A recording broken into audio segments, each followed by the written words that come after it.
Dear Jamay, magandang araw sa inyong lahat mga kakonfesyon. Malamig ang hangin dito sa Nagoya.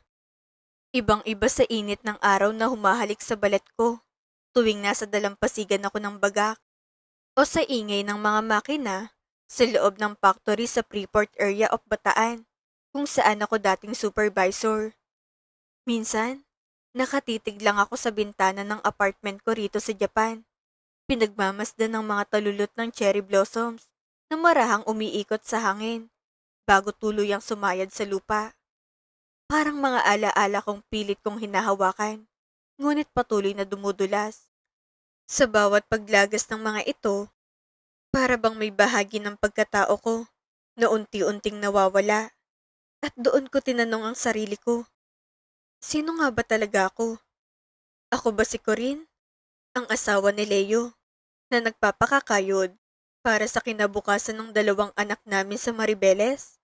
Yung Corinne na sanay sa alat ng hangin sa dagat, sa simpleng hapunan na sinabawan ng pagmamahal, at sa tahimik, ngunit buo na pamilya?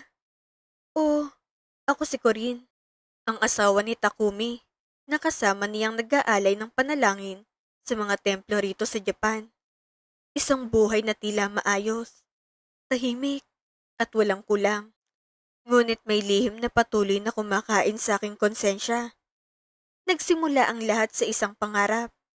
Isang pangarap na makapagpatayo ng sariling bahay. Hindi lang basta bahay, kundi isang tahanang matibay. May kisame na hindi tumutulo tuwing umuulan. At may sapat na espasyo para sa mga anak kong lumalaki.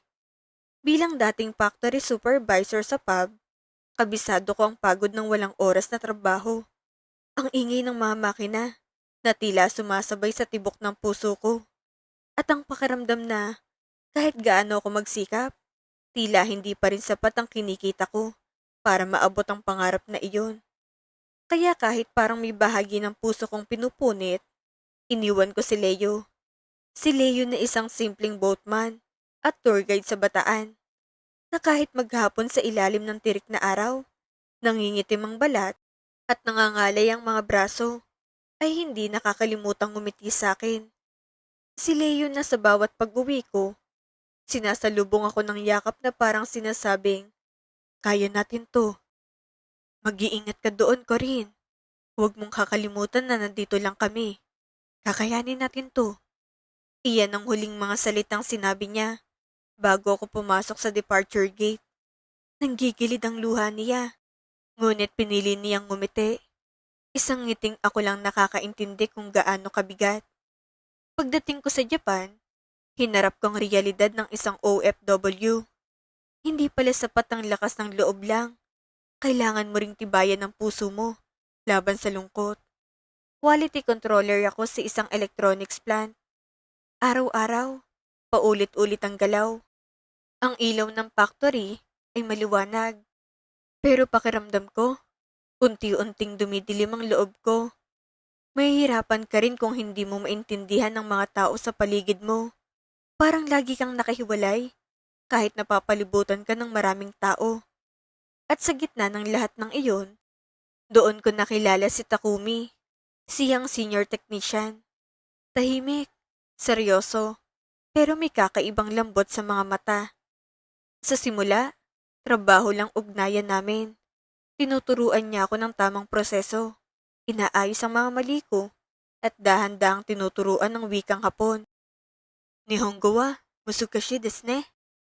Mahirap ang Japanese, di ba? Sabi niya sa akin habang magkatabi kaming nakatayo, parehong nakatutok sa isang faculty circuit. Ngumiti ako noon, isang ngiting pagod at puno ng hiya. At mula roon, unti-unting nabuo ang isang koneksyon. Si Takumi ay isang widow. Sa bawat kilos niya, ramdam mo ang lungkot na matagal nang naninirahan sa kanya. At hindi ko inaasahan.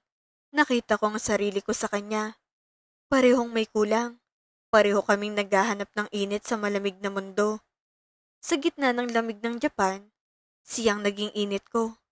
Naging sandigan namin ang isa't isa.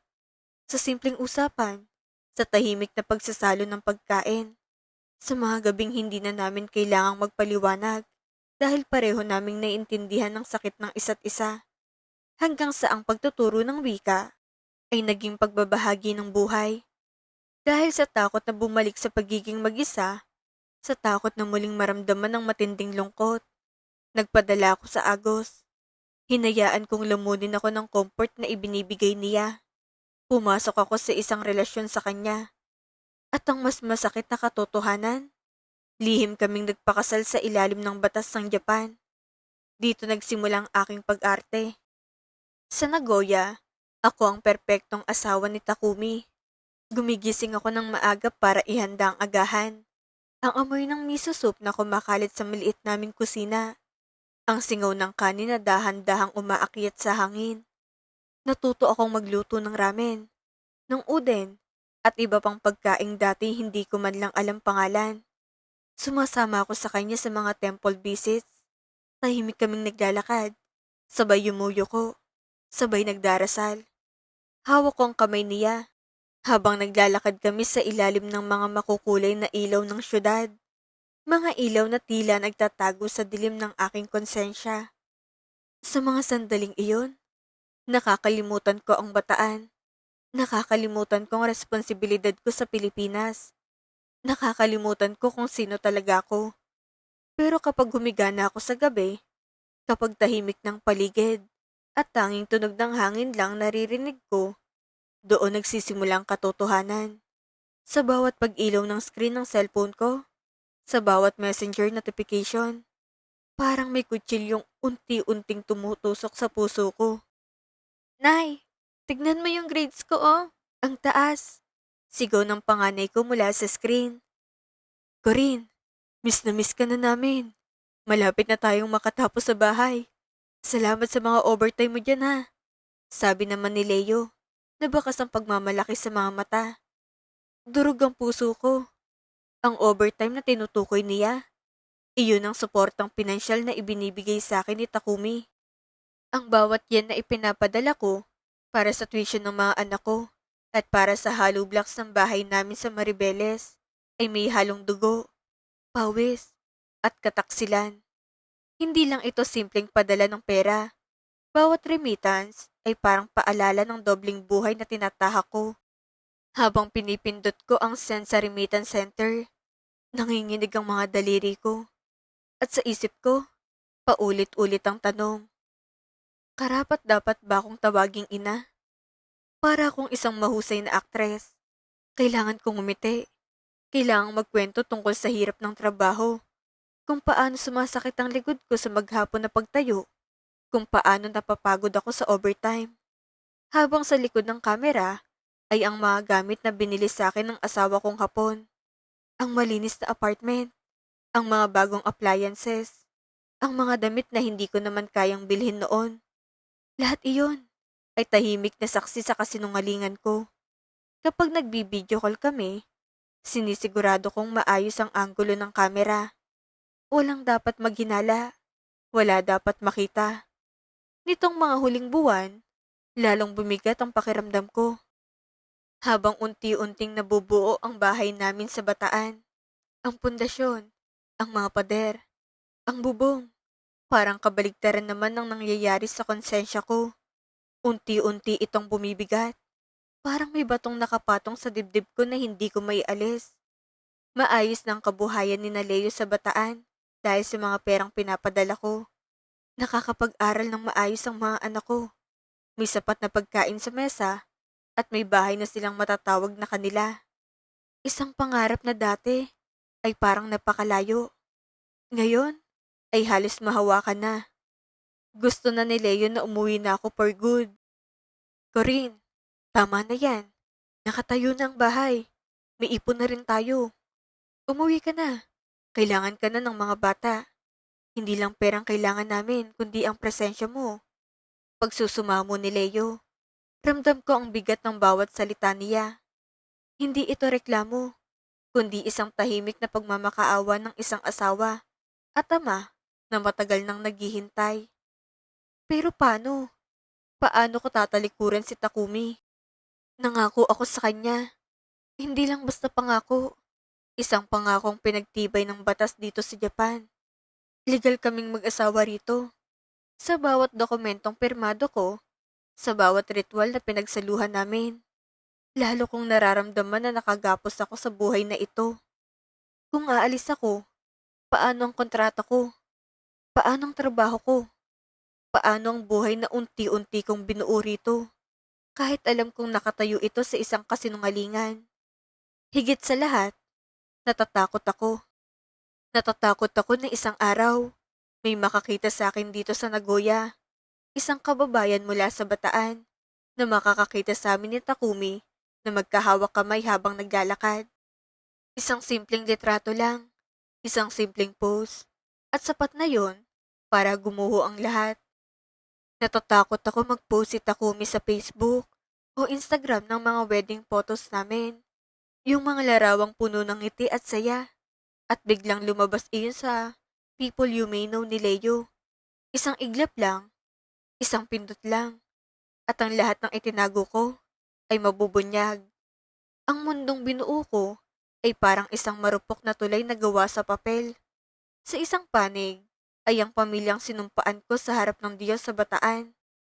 Ang pamilyang nagbibigay sa akin ng tunay na identity.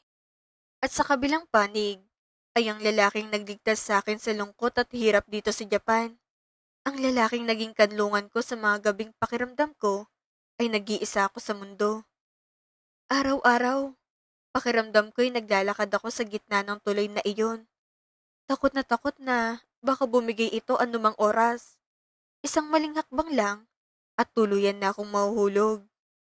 Alam kong hindi ito magtatagal. Ang dalawang mundong pilit kong pinagdudugtong ay nakatakdang magbangga. At sa oras na mangyari iyon, alam kong wala akong matitira. Mawawala ang tiwala ni Leo. Ang tiwalang minsan naging pundasyon ng aming pamilya. Masisira ang mga pangarap ng mga anak ko.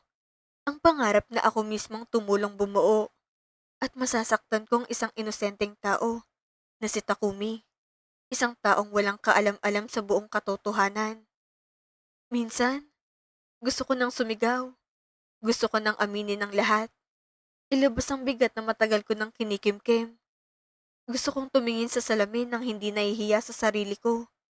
Pero sa tuwing susubukan ko, ang takot ang laging nananaig. Takot na mawala ang lahat. Takot na mapag-isa. Takot na harapin ang mga bunga ng mga desisyong ako rin ang gumawa.